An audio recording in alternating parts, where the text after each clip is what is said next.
माझं म्हणणं आहे, आता कर्जमाफी हा काय अंतिम उपाय नाहीये.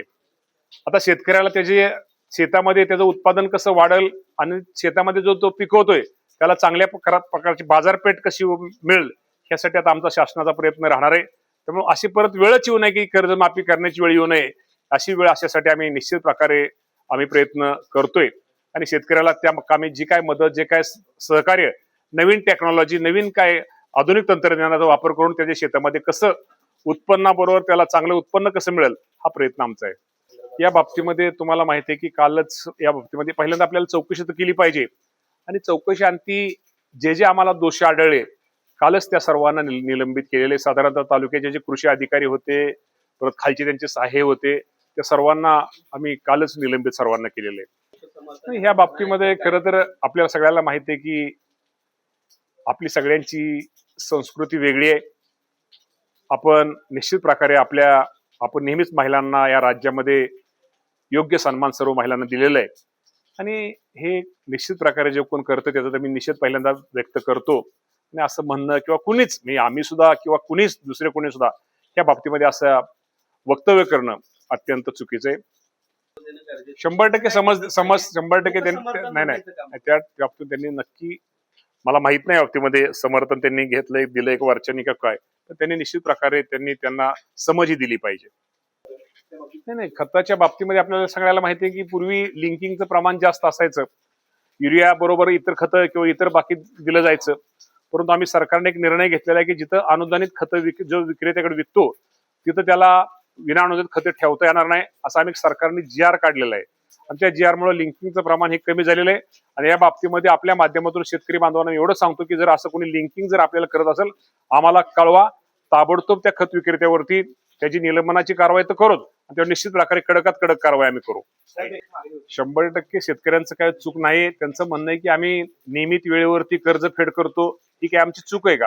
हे नेहमी शेतकरी म्हणतात. शेतकऱ्यांची खरंच चूक नाहीये, परंतु शेवटी आज आपण मदत कुणाला करतोय की जो खरं अडचणीत आलेला शेतकरी आहे त्याला आपण मदत करतो. ही योजना आपण वेळेवर भरणाऱ्या शेतकऱ्यांसाठी त्यांचं म्हणणं वाढवून दिलं पाहिजे, त्यांना मिळालं पाहिजे, याबद्दल दुमत नाही. मी पण त्या मताशी सहमत आहे. शेवटी सगळ्यांचा विचार करून या बाबतीमध्ये निर्णय हा घ्यावा लागतो. पहिल्यांदा आपण जे शेतकरी थकलेत अडचणीमुळं, निसर्गाच्या अडचणीमुळं किंवा काय अडचणीमुळे थकलेत त्यांना आपण मदत करूया.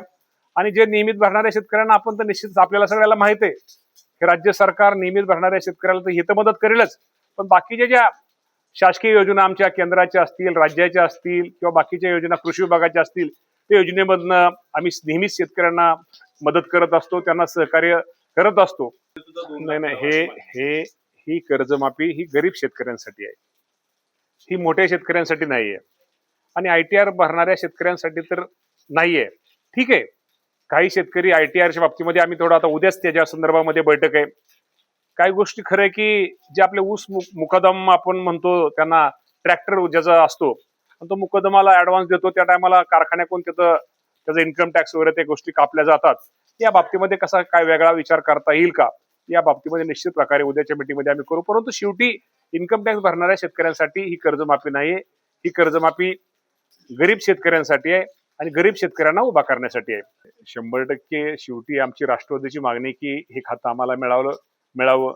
स्वतः सुनेत्रा वहिनी त्या बाबतीमध्ये भेटलेल्या आहेत. त्या बाबतीमध्ये मुख्यमंत्र्यांनी सांगितलंय की बाबतीमध्ये निश्चित प्रकारे लवकरात लवकर काहीतरी तोडगा काढू आणि त्यामुळं निश्चित प्रकारे अर्थ खातं मिळावं म्हणून स्वतः सुनेत्रा वहिनींनी पक्षाची आमची सगळ्यांची मागणी आहे. आपल्या सगळ्यांना माहिती आहे की राज्य सरकारच्या वतीनं पहिल्यांदा छोट्या आणि दुसऱ्यांदा साधारणतः 17 लाख शेतकऱ्यांना कर्ज माफीची यादी जाहीर केलेली आहे आणि KYCचं काम युद्ध पातळीवरती सुरू आहे.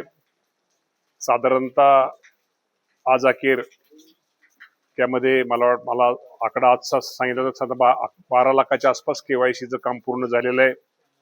आणि जे शेतकरी यामध्ये इन्कम टॅक्स भरतात त्या शेतकऱ्यांची यादी आणि त्याचप्रमाणे काही शेतकऱ्यांची अपूर्व कागदपत्र अशी साधारणतः ह्या 2-3 दिवसामध्ये सगळं KYCचं काम पूर्ण होईल आणि येणाऱ्या 1-2 दिवसामध्ये कर्जमाफीची रक्कम शेतकऱ्यांच्या खात्यामध्ये यायला सुरुवात होईल.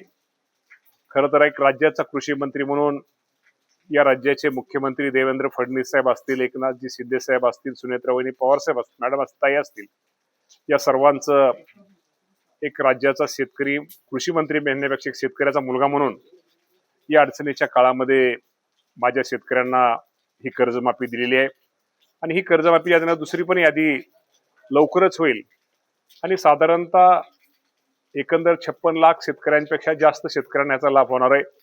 आणि यासाठी राज्य सरकारला 40,000 कोटी एवढी रक्कम ही मदत शेतकऱ्यांना आम्ही कर्जमाफीची देणार आहोत. खरं तर मगाशी मुख्यमंत्र्याचा आभार मी ह्यासाठी म्हणले कारण का आता कुठलीही निवडणूक डोळ्यासमोर नाहीये. निवडणूक डोळ्यासमोर नसताना सुद्धा माझा शेतकरी अडचण झालेल्या शेतकऱ्याला मदत करणं ही शेतकऱ्याची जबाबदारी होती. म्हणून मुख्यमंत्री आणि दोन्ही उपमुख्यमंत्र्यांनी या कामी माझ्या शेतकऱ्यांना मदत केलेली आहे. खरं तर मी या माध्यमातून सांगतो शेवटी समाधान सगळ्यांचंच होऊ शकत नाहीये, परंतु त्यातही आपल्याला माहिती आहे गेल्या वर्षी अतिवृष्टी झाली. अतिवृष्टीच्या काळात सुद्धा या राज्य सरकारने आपल्या सगळ्यांना मदत केलेली आहे. आणि शेवटी मदत तरी काय सगळीच मदत म्हणण्यापेक्षा आपण म्हणणार नाही की सगळे यात समाधानी आहोत, पण जास्तीत जास्त शेतकरी माझा समाधानी कसा होईल, तो परत जो खचलाय तो परत शेतकरी कसा उभा राहील यासाठी राज्य सरकारचा आमच्या सर्वांचा प्रयत्न आहे.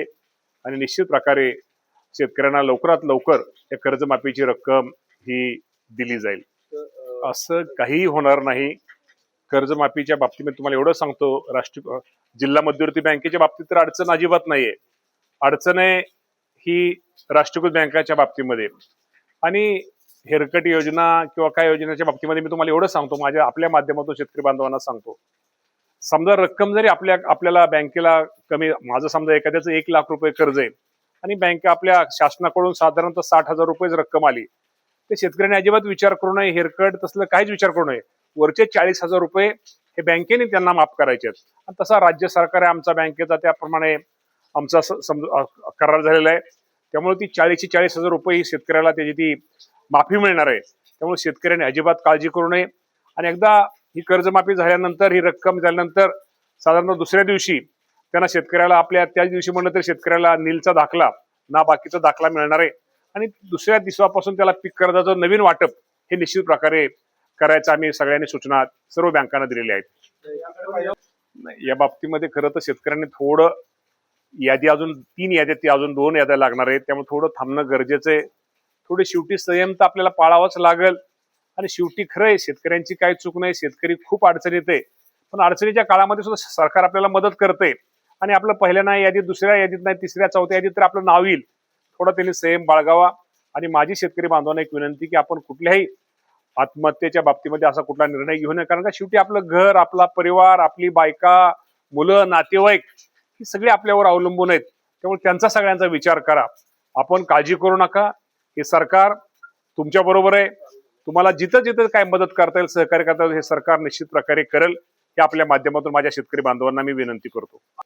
आम्हाला ज्यावेळेस तक्रारी आमच्याकडे कृषी विभागाकडे आल्या, ते आम्ही पडताळणी केल्या आणि त्यामध्ये काही कंपन्यामध्ये 100% उगवण्याच्या बाबतीमध्ये अडचणी आल्या. त्या कंपन्यावरती डायरेक्ट आम्ही कारवाई केलेली, डायरेक्ट FIR दाखल त्यांच्यावरती केलेले आहेत.